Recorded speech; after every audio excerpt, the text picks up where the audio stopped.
कहा जिस काम में विलंब करना हो उसमें श्रीमती जी को भी साथ ले जाओ, यहाँ की बात नहीं करें।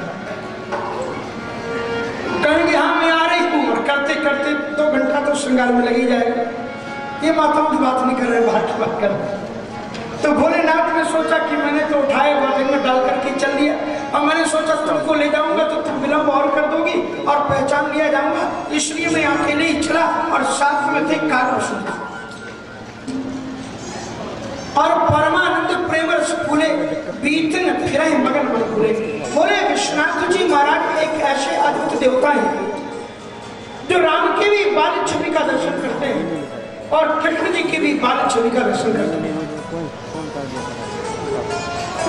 और अयोध्या की परम पवित्र गलियों में भोलेनाथ जी आ गए हैं श्याम लला के दर्शन।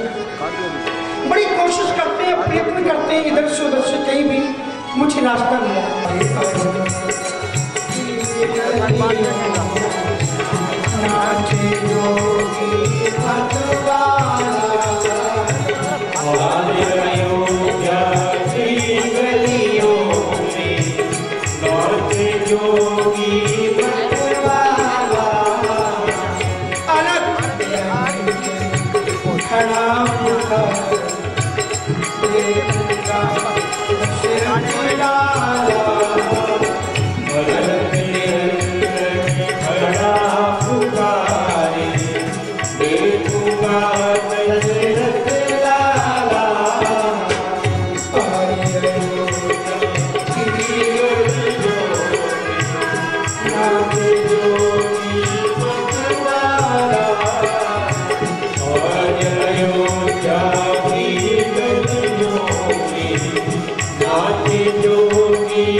Radha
बड़ी मधुर वाणी में मनाकर भोलेनाथ कह रहे हैं मुझे राम लला का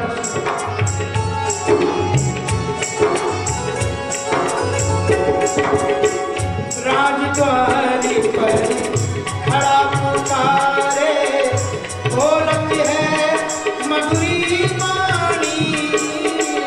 राजद्वारी पर खड़ा पुकारे बोलत है मधुरी वाणी।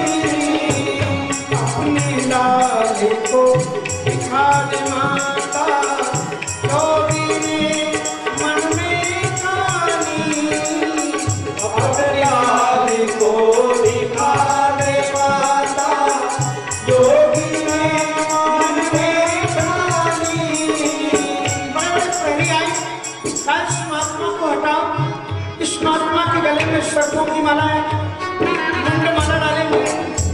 मेरे छोटे से रामलला इनकी छवि को देखेंगे तो डर जाएंगे। और ये सर्प जो पहने हुए अपने गले में और भूत प्रेत जैसा इसका सर्प क्या करें। और भोलेनाथ क्या तुम्हें काशी का जोगी हो? अभी तुम जानते नहीं हमारे जोग को। और जोगी की भी हट ऐसी हट होती है कि यदि ये जोगी हट ठान ले तो महाराज बिना हट को पूर्ण कराया जाएगा। भोलेनाथ जी ने कह दिया लाखी हटा परिणाम देखूंगा तेरा लाला। लाख परिणाम देखूंगा तेरा लाला।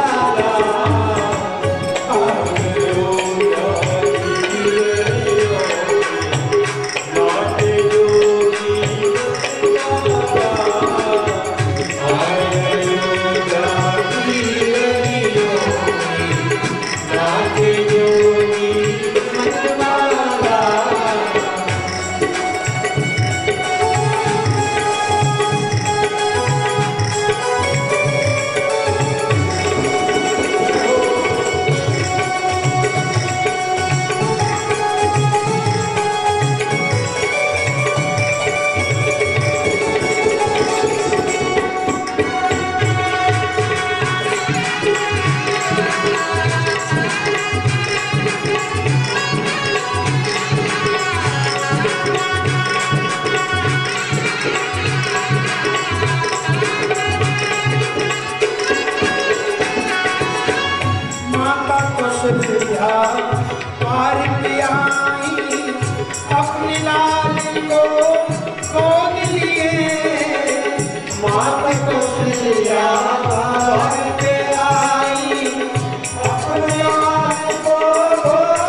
अपनी लाली को गोद लिए मात कौशल्या द्वार पे आई अपनी लाली को गोद लिए अति विभोर हो शिव जोगी ने बाल राम के दर्श किए अति विभोर हो शिव जोगी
ब्रजवासी ने लिखा है। कैसे पता लगा?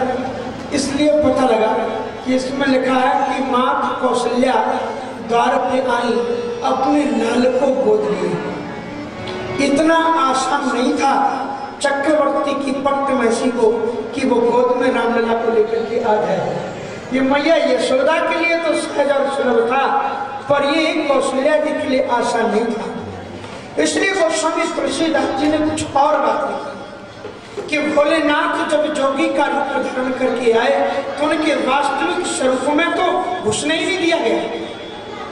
तब भोलेनाथ ने विचार किया कि कैसे जाया जाए निवास में, और तब भोलेनाथ ने एक ज्योतिषी का रूप धारण किया। और इसलिए माताओं के मन में एक बहुत बड़ी कमजोरी होती है।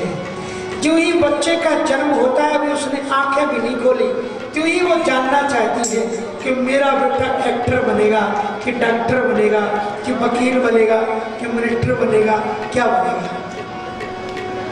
भोलेनाथ ने सोचा यही अच्छा उपाय है, ज्योतिषी बन जाओ। और भोलेनाथ से बड़ा फिर ज्योतिषी हो भी कौन सकता है। तो भोलेनाथ जी बने ज्योतिषी, और एक चेले की भी जरूरत थी, तो कागभूषुंड जी महाराज चेला बनकर किया गया। और जहां से राजमहलों के लिए रास्ता जाता था, महाराज उसी रास्ते के चौराहे पर जहां से रास्ते खुलते थे, भगवान भोलेनाथ ज्योतिषी बनके त्रिपुंड रमा के और बड़ी दुकान लगा दी और बोर्ड लगा दिया कि काशी के प्रकांड त्रिकालदर्शी ज्योतिषी पंडित महेश पांडे जी। भोलेनाथ खबर लगा हुआ। अब महाराज जितनी भी दासियां थी वो तो दौड़ रही थी राजमहलों के लिए, रामलला का दर्शन करने के लिए। किसको फुर्सत थी हाथ दिखवाने की और किसको फुर्सत थी ज्योतिष का पता लगाने की। अब महाराज जब उधर से निकले तो भगवान शंकर जी ने कहा यार काम नहीं बन रहा है। चेले को कहा रास्ते पर खड़े हो जाओ, पकड़ पकड़ के लाओ लोग। तो कागभूषुंड जी महाराज ब्राह्मण का रूप धारण करके आज इधर देखो ना, हमारे गुरुदेव पधारी त्रैलोक्यदर्शी हैं, त्रिकालदर्शी हैं और ज्योतिष ज्योतिष का इतना बड़ा ज्ञान, इतना ज्ञान तो आज तक मैंने किसी, और हाँ कोई भी पैसा नहीं देते, फ्री में हाथ देख देंगे और फ्री में तुम्हारा भूत भविष्य वर्तमान बता देंगे। अब तो महाराज, अब दासियों को तो कोई पता था नहीं, पर उसी में कहा काशी के पंडित जी आए हैं, तो एक सखी ने जरा देखा और देखते ही वो सखी शंकर जी की परिचित थी, वो पहचान गई ये कौन है पंडित जी। अब उनको दया आ गई और दया आने के बाद में वो पहुंची मैडम, बता दें आपको ये कौन थी। भगवान शंकर जी ने कहा कि और एक कहो निज चोरी सुन गिरिजा अति दृढ़मति तोरी।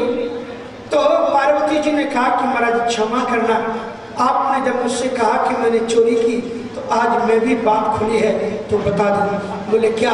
बोले जिस सखी ने आपको अंदर बुलवाया था आप जानते हो कौन थी? वो भी भोलेनाथ नहीं थी, वो भी मैं थी। मुझे दया आ गई कि कोई की भी नजर तुम्हारी ओर नहीं जा रही थी, लेकिन धन्य है पतिव्रता नारी वो है जो खुद भी राम को पाले और अपने पति को भी राम के सम्मुख खड़ा कर दे, यही है। इसलिए पार्वती जी ने कहा कि महाराज आपने पूछा तो मैं बता देती हूँ। अब पार्वती जी जो सुंदर स्वरूप धारण किए हुए हैं अंदर पधारी और कौशल्या जी के पास पहुंची। कौशल्या जी ने कहा बहन एक बहुत बड़ा ज्योतिषी है और बड़ा सुंदर पद गोस्वामी तुलसीदास जी राम गीता वाले कहते हैं कि अवधि आके आगमी एक आयो, अवधि आके आगमी एक आयो, अवधि आके एक आयो, अवधि आके आगमी एक आयो। कहतल नीरा के कहत सब गुनी गए, कहतल नीरा के कहत सब गुनी गए, कहतल नीरा के कहत सब गुनी गए, कहतल नीरा के कहत सब गुनी गए, बहुतन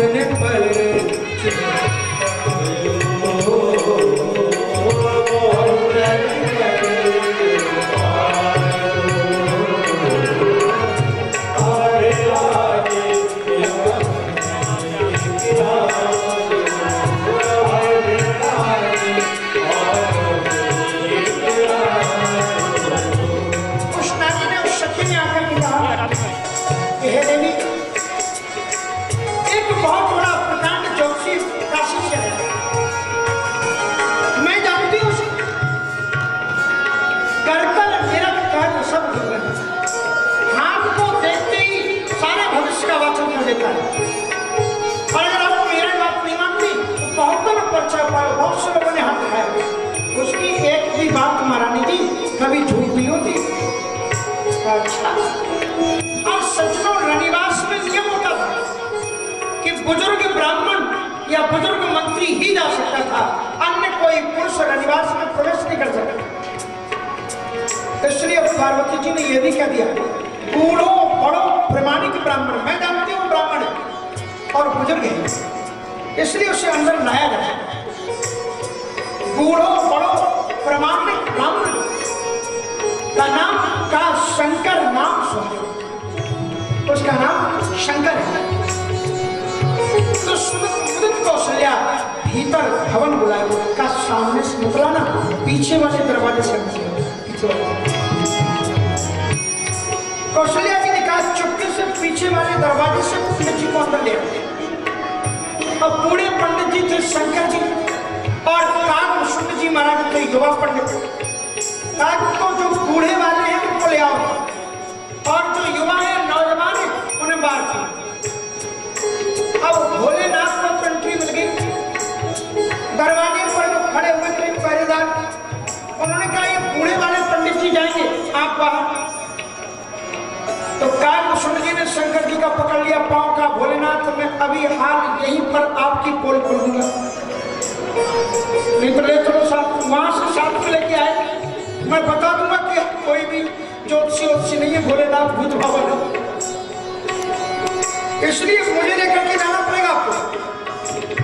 शंकर जी ने धीरे से सिर पर हाथ रखा, कहा यार एक को तो जाने दो, मैं अंदर तो जाने दो, फिर मैं उपाय लगा के तुमको भी बुला लूंगा, अंदर तो मुझे जाने दो।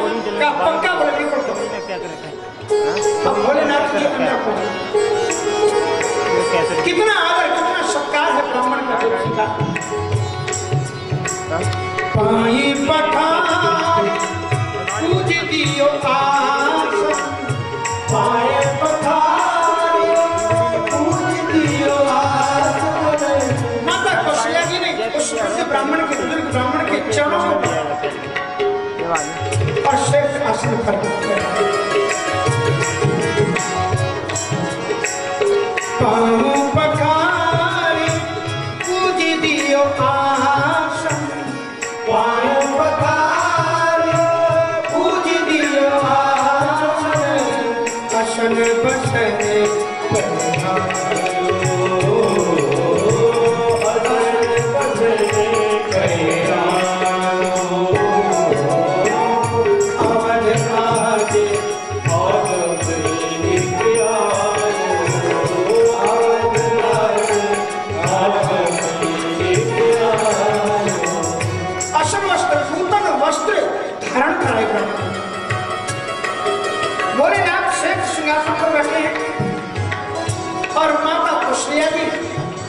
अपने रामलला को लेकर के आएंगे। केकई जी की गोद में श्री भरत जी तो सुमित्रा जी के हाथ में क्या कहना, उनकी गोद भरी हुई है, दो लाल सुहावन शोभा को पाए। भगवान भोलेनाथ ने एक क्षण के लिए अपनी आंखें बंद की, कहा धन्य मेरे करुणांतर्यामी प्रभु श्री राम, कितना सुंदर दर्शन आपका हो। एक लला के कितने जल्दी कौशल्या जी रामलला को उसकी गोद में दे दे, और जो ही कौशल्या जी ने रामलला को गोद में दिया, शंकर जी भूल गए कि मैं बूढ़ा ज्योतिषी बन के आया हूँ। रामलला के चरणों के तलवों को जटाओं से रगड़ दिया। कौशल्या जी बोली महाराज क्या करें, हम पहले जाति के टापरी हमारे लाला के पांव को आप अपने सिर पर लगा दे, बड़ा पाप लगेगा महाराज, ऐसा मत। महारानी आप नहीं जानते, बालक तो 12 को भगवत स्वरूप होता है, ये तो भगवत स्वरूप साक्षात भगवान है। और एक बात बताऊं, इनके चरणों में थोड़ी धूल लग गई है, वस्तुतः बालक का हाथ नहीं, देवी चरण दिख गए, क्षण की बड़ी बड़ी रेखाएं होती और थोड़ी सी धूल लग गई तो मैं अपनी जटाओं से भूल जाता। कौशल्या जी ने कहा जोगी बातें क्यों बनाते हो, मेरा लाला तो पालने और गोद में रहता है, कहां से इसको धूल लगी। अच्छा तो मैंने सोचा कि शायद बोला अकेला हो। अब भोलेनाथ तो करुणा सागर, उनको याद आई कि कालभूषण बेचारा बाहर बैठे हुए रो रहा हो, उसको भी बुलाना। कहा महाराज अब बताओ मेरे बेटे के लक्षण कैसे हैं, कैसा है चारों पुत्रों का भविष्य। कहते मैं क्या करूं, मैं चश्मा भूला, चश्मा मेरा बाहर है। चश्मा यहाँ काशल में बहुत तो बुजुर्ग हो गया हूं ना, बूढ़ा हो गया, तो मुझे ठीक से दिखाई नहीं पड़ता। तो मेरा एक चेला है, चेला इनकी रेखाओं को देख करके बताएगा कि कौन कौन सी रेखाएं, और फिर मैं भविष्य का वचन करूंगा। इसलिए यदि तुम इनका भविष्य जानना चाहती हो तो मेरा चेला बाहर खड़ा है, उसको भी अंदर लाओ। अब तो कालभूषण जी महाराज को भी। सज्जनों ये दोनों महापुरुष ऐसे हैं, वो घोषणा करते हैं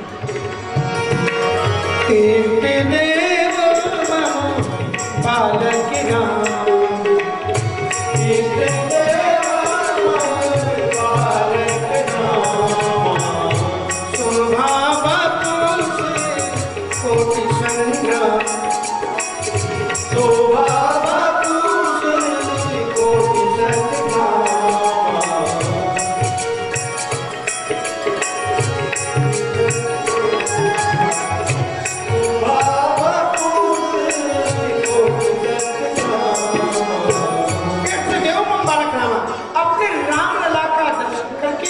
भगवान भोलेनाथ को स्थान करके तो चक्रवर्ती सम्राट के यहाँ पर ये जो लीला का क्रम चला है, बधाइयों का क्रम चला है, ये कोई एक दिन 2 दिन नहीं चला। बढ़िया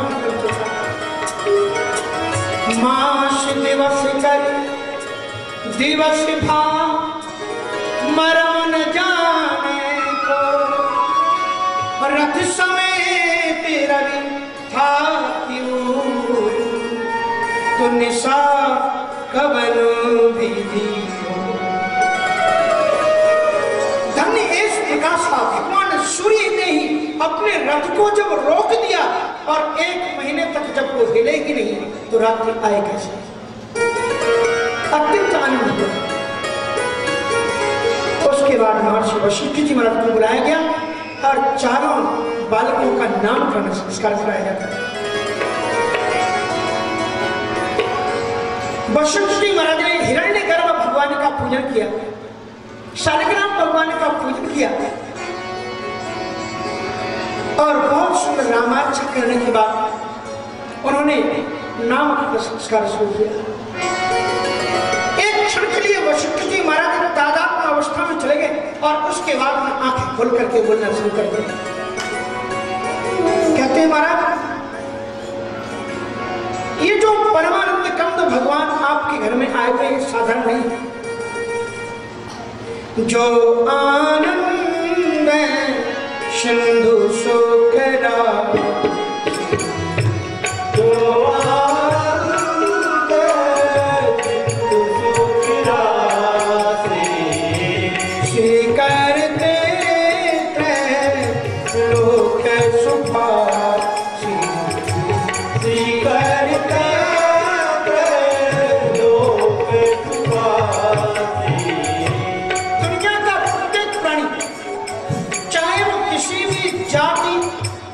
किसी भी धर्म, किसी भी मजहब या किसी भी देश में पैदा हुआ, उससे पूछो तुम क्या चाहिए। कोई भी व्यक्ति से तुम पूछो तुम्हें क्या चाहिए, वो कहेगा मुझे सुख चाहिए और शांति चाहिए। दुनिया का हर एक इंसान अपने जीवन में सुख और शांति की कामना करता है। बड़ी अच्छी बात, तुम्हारे में घी शक्कर सच्चिदानंद के अंश हो तो सुख की कामना करना कोई बुरी बात नहीं है। अब व्यक्ति से पूछो तुम क्या चाहते हो तो वो कहता है सुख और शांति चाहिए। फिर पूछो तुम्हें कितना सुख चाहिए तो कहता है अनंत, जिसकी कोई सीमा ना हो, कितना सुख। फिर पूछो तुम्हें कहां कहां सुख चाहिए तो कहेगा महाराज हर जगह मुझे सुखी मिले, दुख कहीं ना मिले। फिर उससे पूछो तुम्हें किससे सुख चाहिए तो कहेगा मैं सभी से सुखी चाहता हूं, कोई मुझे दुख देने वाला नहीं। तो व्यक्ति ऐसा सुख चाहता है जिसकी कोई सीमा ना हो। व्यक्ति ऐसा सुख चाहता है जो कभी समाप्त ना हो। व्यक्ति ऐसा सुख चाहता है जो सब जगह सभी में विद्यमान हो, और ऐसा सुख जो सब जगह हो, सभी में विद्यमान हो, जिसकी कोई सीमा ना हो, ऐसी वस्तुओं में खोजता है जो क्षणिक है, नष्ट हो जाने वाले। तुम्हारा मकान अनंत तो है नहीं, तो अनंत सुख तुम्हें कैसे दे सकता है?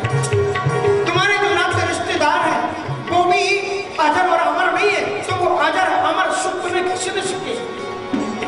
ऐसा सुख जो अनंत और अथाह हो वही वस्तु दे सकती है जो सब जगह विद्यमान हो, सभी में विद्यमान हो, अथाह रूप में विद्यमान हो।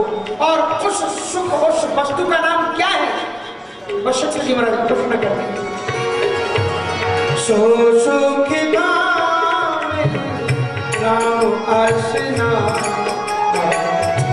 सो सुख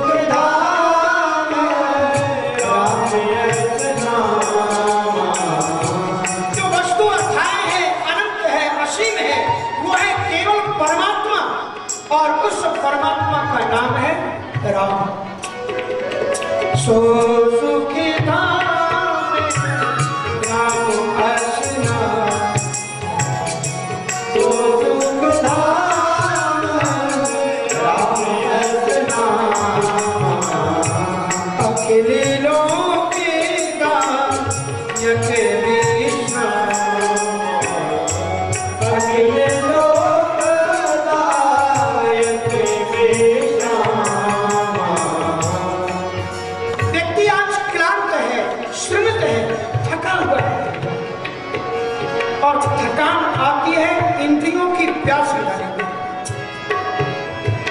यदि तुम विश्राम पाना चाहते हो तो विश्राम में क्या नाम है? विश्राम में अंतिम शब्द क्या है? क्या है? राम। और यदि विश्राम से राम को निकाल दिया जाए तो क्या बचा? राम से रह राम विश्राम नहीं है, वो विश्व। इसलिए तुम्हारे जीवन में शाश्वत शांति, शाश्वत सुख मिलेगा राम की आस्था। सो सुख धाम राम आसना, सो सुख धाम राम आसना, अखिल लोकिता यकी दिशा, अखिल लोकदा यकी दिशा, हरे राम राम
हमारे जीवन में चैतन्य शक्ति भर जाती है।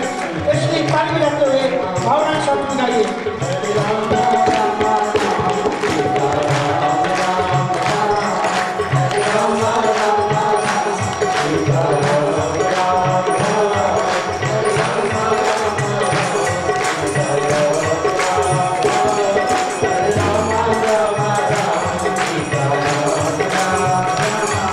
Hare Rama Rama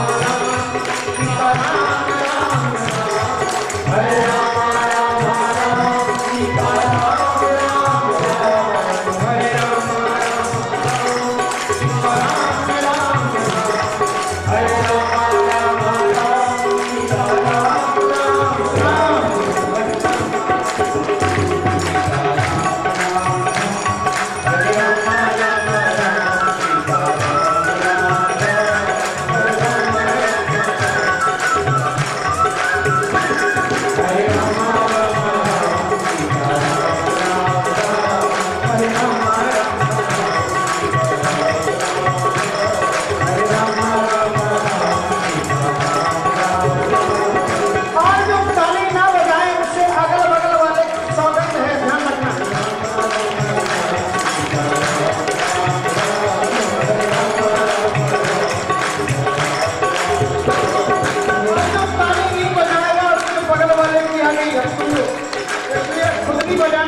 तो जो आनंद गोचर है, लेकिन वही परमात्मा भगत प्रेम बसे सगुन सो हुई।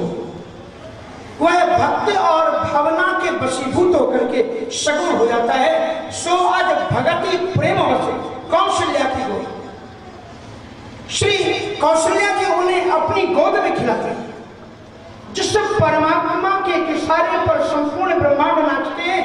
आज माता कौशल्या कितनी सौभाग्यवती है कि वे आज उस अखिल कोटि ब्रह्मांड नायक को अपना बालक बना करके अपने गोद में खिला रही है। एकदम बड़ी सुंदर, एक बड़ी प्यारी लीला हुई।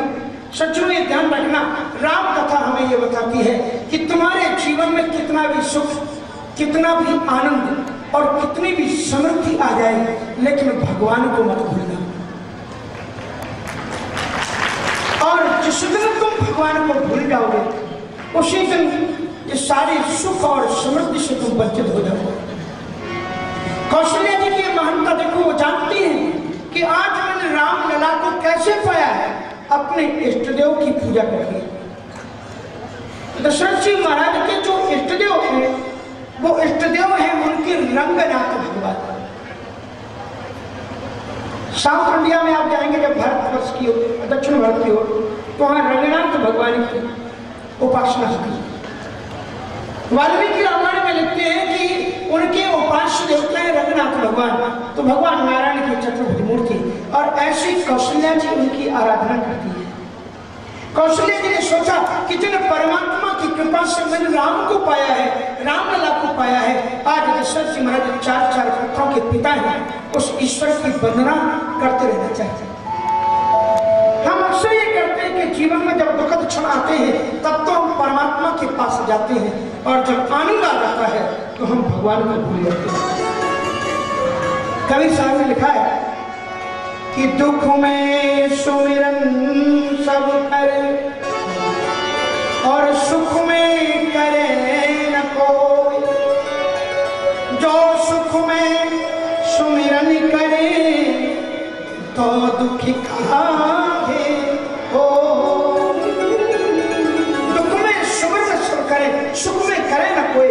जब सुख के क्षण आते हैं तब हम परमात्मा को स्मरण करना भूल जाते हैं।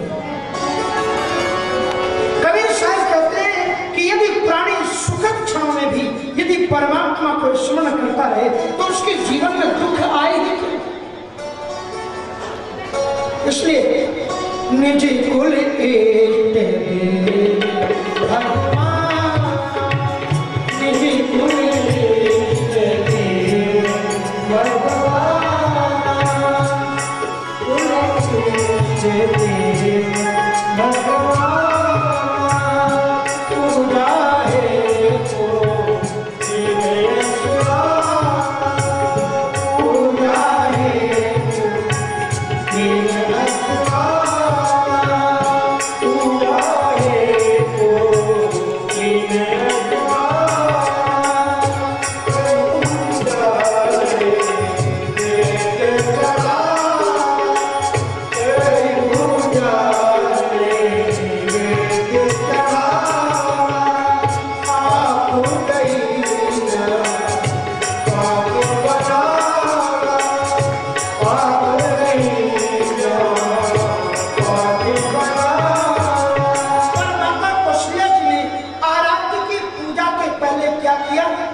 करे श्रृंगार पर ना पौड़ा,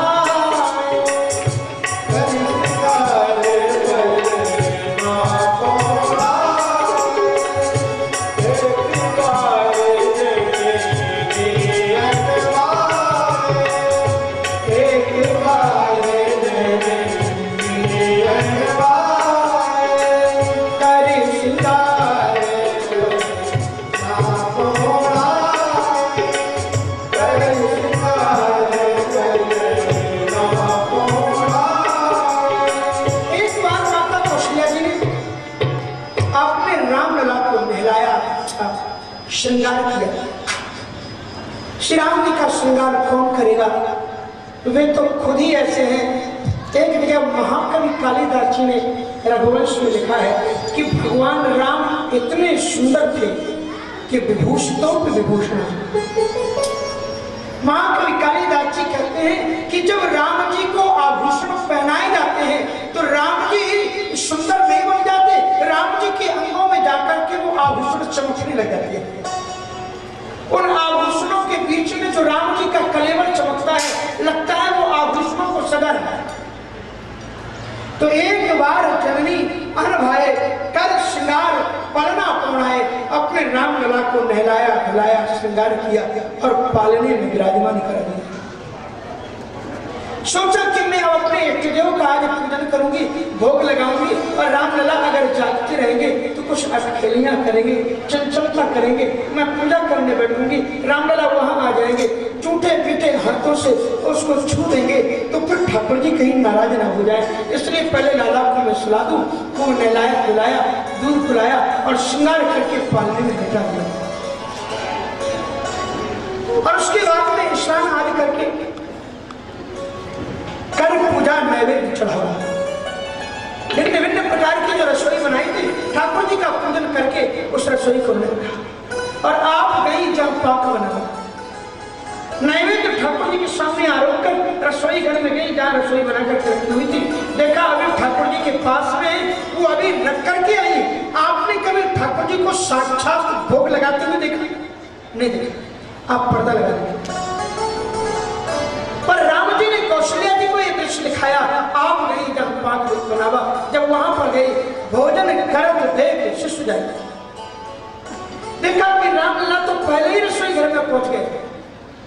और देखो बालकों को चंचलता टेढ़ी उंगली करना तो आती नहीं, तो रामलला जी को खीर बहुत पसंद है, इसलिए हमारे संतों में तस्मई खूब चलती है। तो रामलला जी गए घुटनों घुटनों चढ़ करके और उसके बाद में उन्होंने अपना सीधा हाथ खीर वाले बर्तन में ऐसे रखा। कितनी प्यारी छवि है, ऐसे हाथ रखा, अब वो सफेद सफेद हो गया। उसके बाद में उस हाथ को उठाया और आपने मुख के पास में लिया और उसमें से एक चावल को खा करके चटखारियां गाला। आंखें बंद हैं, घुघराले घुघराले बाल, मैया कौशल्या जी आ गई। रामलला की ये छवि इतनी प्यारी, इतनी मनोहारी, अंतःकरण को भेद गई। लेकिन माँ व्याकुल हो गई कि मैं अभी तो रामलला को वहां सुला करके आई हूँ, यहाँ कहाँ से आ गई। दौड़ी दौड़ी मैया उस फलने के पास पहुंची तो देखा रामलला वहां भी। मैया कौशल्या अपना आनंद का एक छोटा सा बिछौना बनाती है और उसमें छोटी सी कोमल तकिया लगाती है और उस पर रामलला को सुला देती है। रामलला जी ऐसे हाथ रख करके आराम से सो रहे हैं, गहरी सांसें ले रहे हैं। कौशल्या जी लिखा नहीं तो यहाँ सो रहा है, फिर वहां कौन है? तो फिर दौड़ करके वहां पर आई। यहाँ वहाँ दोई बालक दे, यहाँ वहाँ दोई बालक दे,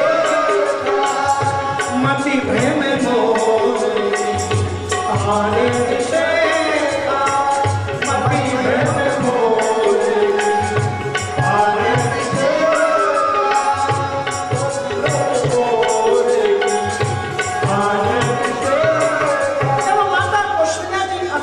भयभीत हो गई कि मैं क्या करूं, मेरा लाला तो एक है, ये दो रूप में कैसे दिखलाई पड़ा है, समझ में नहीं आता कि मेरी दृष्टि में कोई दोष आ गया है या फिर इस सृष्टि में ही कोई दोष आ गया है। मैं जो कुछ देख रही हूँ वो ही गलत है या फिर मेरी आंखों से जो दिखाई पड़ा है, मैं जो मेरी आंखें ही गलत है। मैं जब अत्यंत भयभीत हुई, प्रभु हसदीन मधुर मुस्कानी, प्रभु जी मुस्कुराए और मुस्कुराते हुए राम जी ने दिख रहा माता ही मुझे अगमत रूप अखंड रोम रोम प्रति लागे कोटि कोटि ब्रह्मांड। राम जी के छोटे से मुखारविंद में संपूर्ण ब्रह्मांडों का दर्शन होता हुआ दिखा। देखी माया बहुत गाड़ी अब सभी तिजोरे कर ठाड़ी।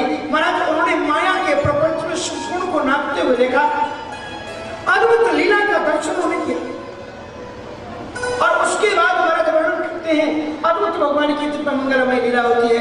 भगवान जी ने सोचा कि माँ घबरा गई है, भय और स्वरूप खड़ा है। भगवान श्री राम जी पुनः बालक बन गए और बालक बन करके उन्होंने प्रेरणा दी।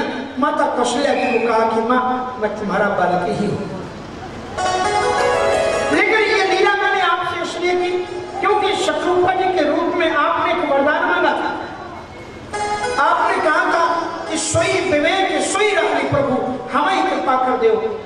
तो सोई मति सोई गति सोई भगति सोई निज चरण चले सोई विवेक सोई रहनि प्रभु हमें कृपा कर दो। वही विवेक और वही रहनी आप हमें कृपा करके दो। इसलिए ये आपके विवेक को अक्षुण्ण बनाए रखने के लिए मैंने लीला की। दुनिया के लोग जान सके या ना जान सके मां कौशल्या आप जानते रहना कि मैं केवल बालक ही नहीं हूं, तुम्हारा संपूर्ण ब्रह्मांड का अधिपति दिखा। मातु विवेक अलौकिक मोरे और कबहु न मिटे अनुग्रह मोरे। तेरी अंतःकरण का जो अलौकिक विवेक है कभी नष्ट ना हो, इस पर मेरी सदैव करुणा बनी रहेगी। ये मेरा अनुग्रह है तुम्हारे ऊपर। इसलिए सचमुच राम के वियोग में दशरथ जी ने प्राणों का परित्याग किया, पर कौशल्या जी मां होकर के अपने विवेक के कारण अपने आप को संभाल कर रखती। अद्भुत राम जी की 12 लीलाएं हैं, संपूर्ण लीलाएं राम जी ने की हैं। एक दिन कहते हैं महाराज दशरथ जी भोजन के लिए बैठते हैं और दशरथ जी महाराज बिना राम लला को साथ में बैठाए प्रसाद खाते नहीं है। यहाँ ये बताया गया है कि ज्ञान और भक्ति में भक्ति की प्रबलता अधिक है। परमात्मा भक्ति के वशीभूत होते हैं। ज्ञान के माध्यम से तुम परमात्मा को प्राप्त नहीं कर सकते, इसलिए ज्ञान को जब तक भक्ति की चाशनी में नहीं पकाओगे तब तक वो ज्ञान भगवान से मिलाने वाला नहीं मिलेगा। श्रीमद् भागवत में ये भक्ति की दीक्षा उद्धव जी को ब्रजांगनाएं देती। भगवान श्री कृष्ण उन्हें वृंदावन भेजते कि जाओ गोपियों के पास, देखो भक्ति क्या होता है। और वही भक्ति यहाँ पर बताई जा रही है कि भोजन करत बोले जब राजा। दशरथ जी महाराज कहते रामलला आओ हम बैठ गए, का पिताश्री हम पालो, हम सखाओं के साथ में खेल रहे हैं। नहीं आवत तज बाल समाजा कौशल्या जब बोलन जाए। शिल्या जब बोलन जाए सूखे सूखे प्रभु चलही पराए। कौशल्या जब बोलन जाए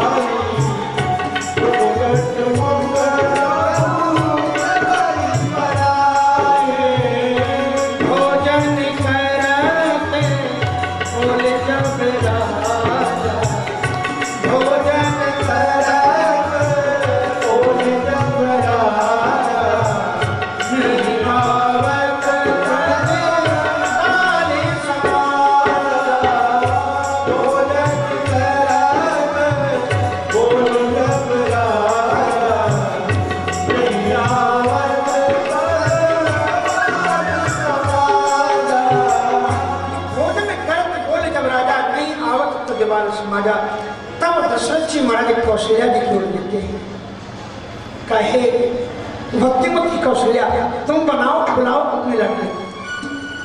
और कौशल्या जब बोल जाइए तो ठुमक ठुमक प्रभु चढ़ाई पर आई, लेकिन कौशल्या जी उनको पकड़ करके ले आते हैं।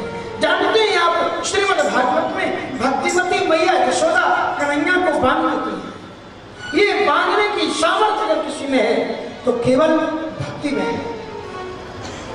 तो अद्भुत दिव्य भगवान जी की लीलाएं थी और उसके बाद अध्ययन की लीला थी। गुरु ग्रह गए रघुराई, गुरु ग्रह गए रघुराई, अल्पिका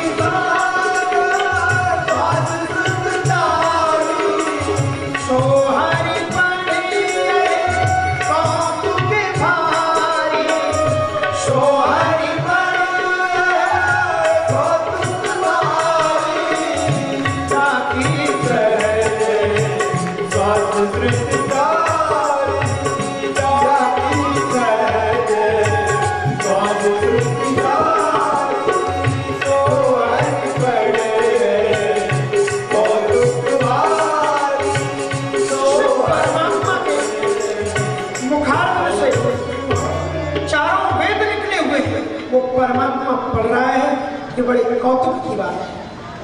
सच में एक कथा, बड़ी प्यारी कथा है, शायद आपने ना सुनी हुई।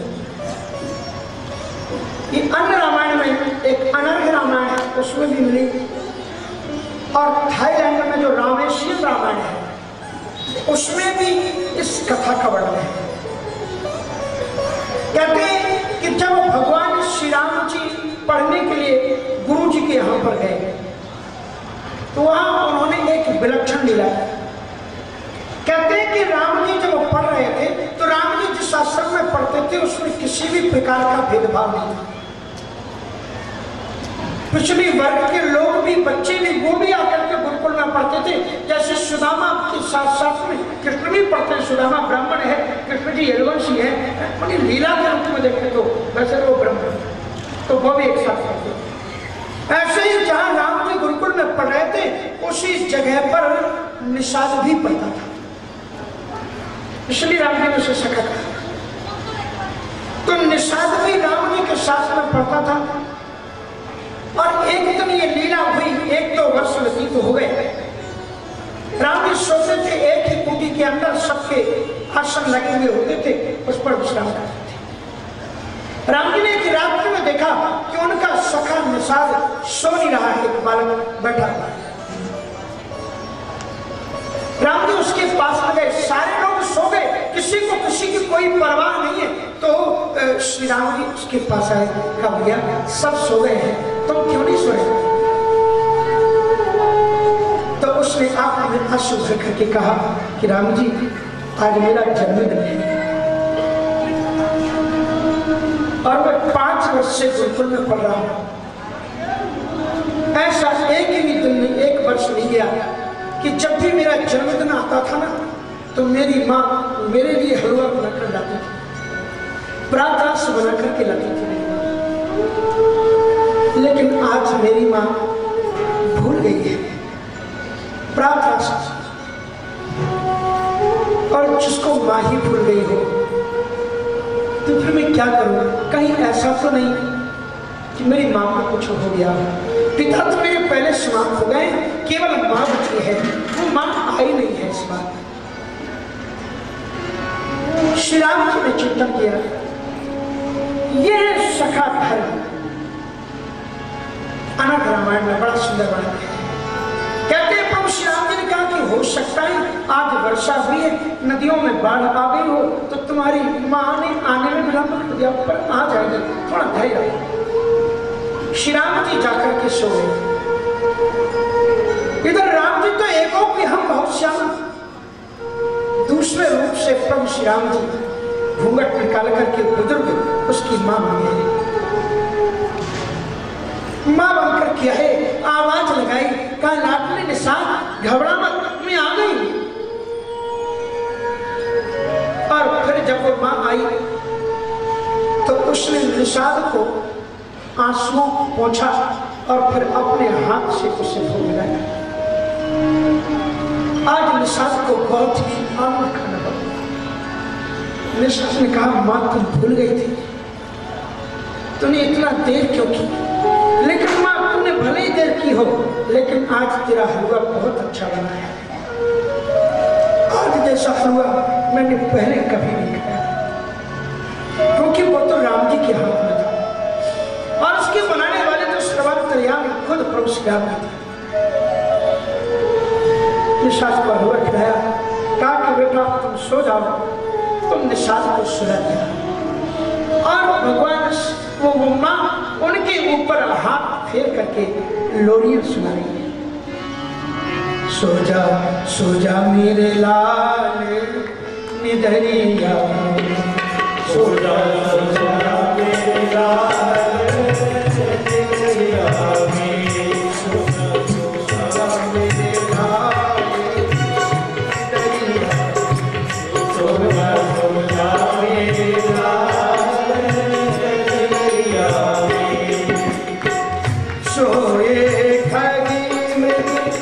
पंछी सोए सोए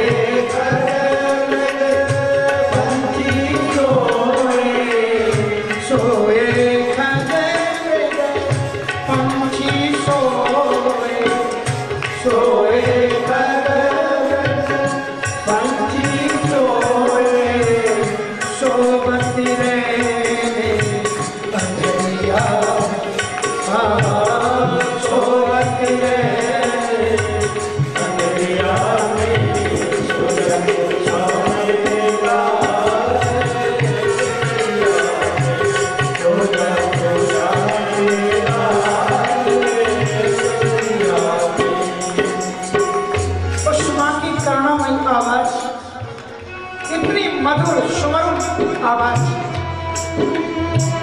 सभी बालक जाग गए,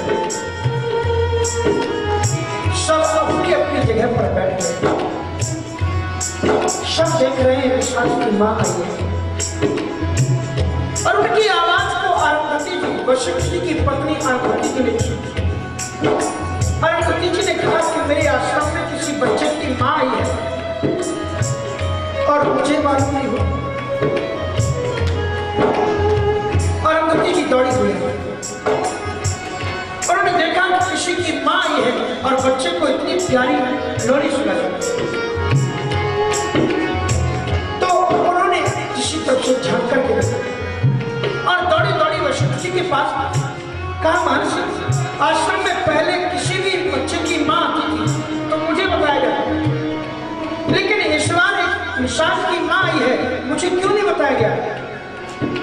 वो अपने बच्चे को सुना रहे थे, गीत सुना रहे। एक बच्चे की मां वशिष्ठ जी बात उठे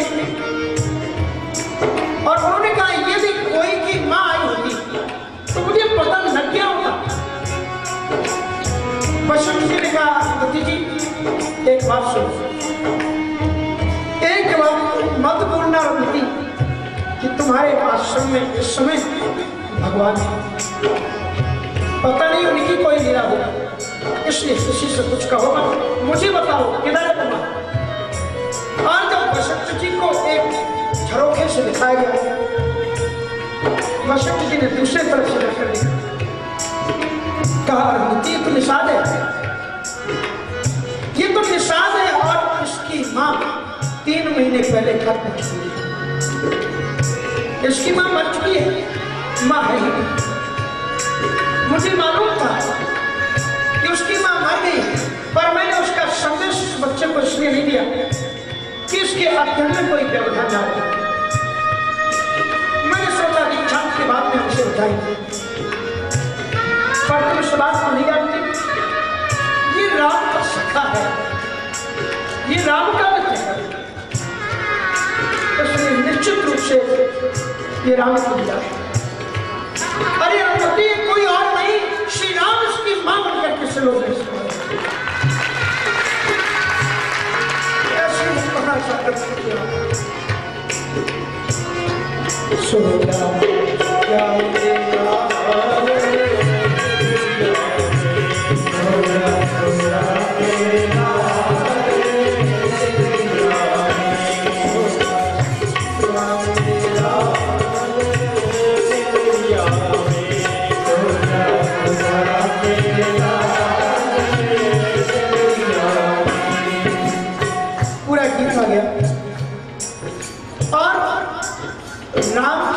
बने हुए मां और उनकी उस आवाज को सुनकर के सभी आश्रम के बालक जो जाग गए थे, फिर सब सोच। वशिष्ठ जी ने कहा कि आवाज मत करना, छुप कर देखो ये मां जाती कहां है। निशान भी जब सो गया, राम जी ने देखा कि मेरा मित्र सो गया है, उसके बाद वो मां खड़ी हुई और एक रूप से राम जी लक्ष्मण जी के पास जहां सोए हुए थे, लक्ष्मण जी राम जी जब सोते ना तो लखन लाल की छाती पर हाथ रख कर सोते, तो जहां लक्ष्मण जी सोए हुए हैं भगवान श्री राम, वो मां वहां आकर के खड़ी हुई और धीरे धीरे उसका स्वरूप राम जी में समाहित हो गया। तो गुरु ग्रह गए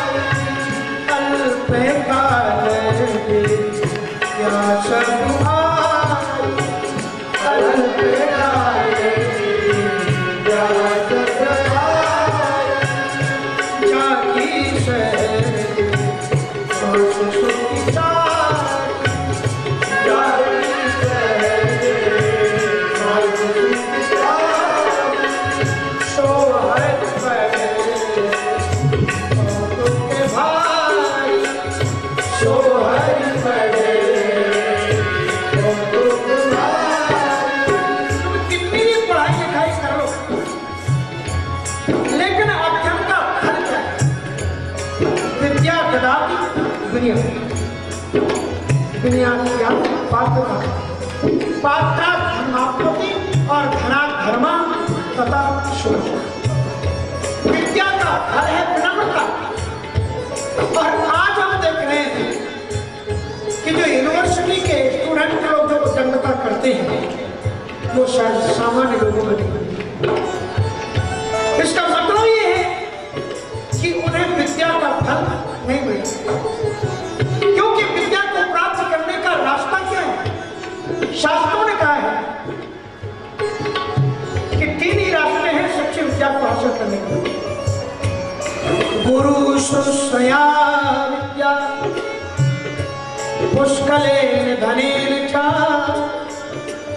अथवा विद्या विद्या चतुर्थे नैव कारणम्।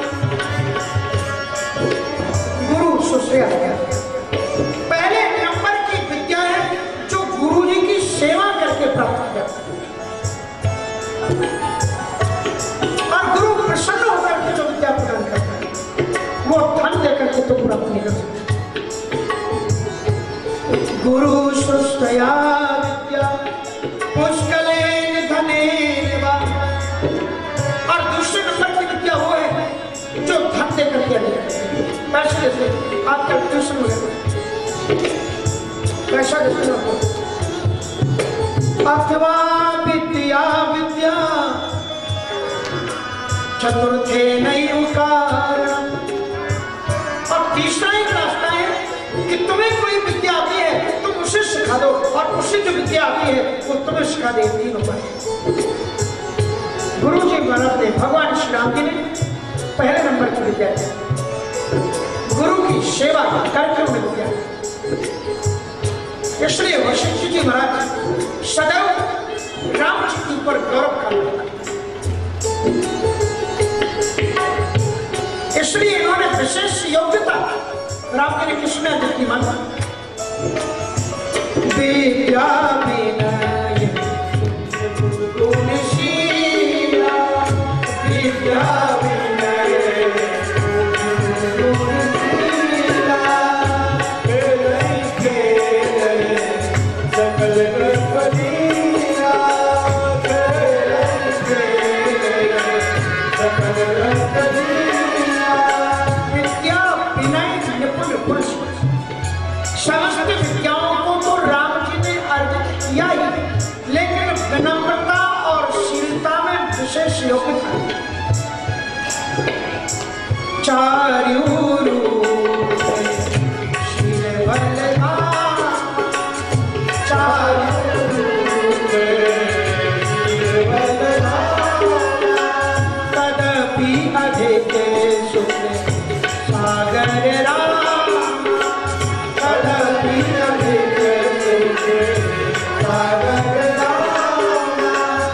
प्रातःकाल उठ कर रघुना प्रातःकाल उठ कर रघुना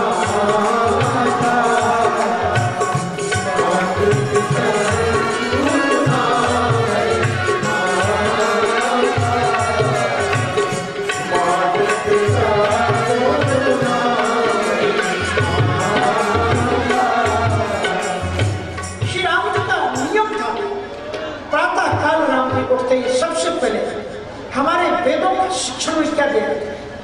राम जी ने वेदों की शिक्षा प्राप्त की और वेदों में क्या सिखाया जाता है संतान को? मातृदेवो भव, पितृदेवो भव और आचार्य देवो भव। राम जी में वो विद्या लिखलाई पड़ेगी। प्रातः काल उठ के रघु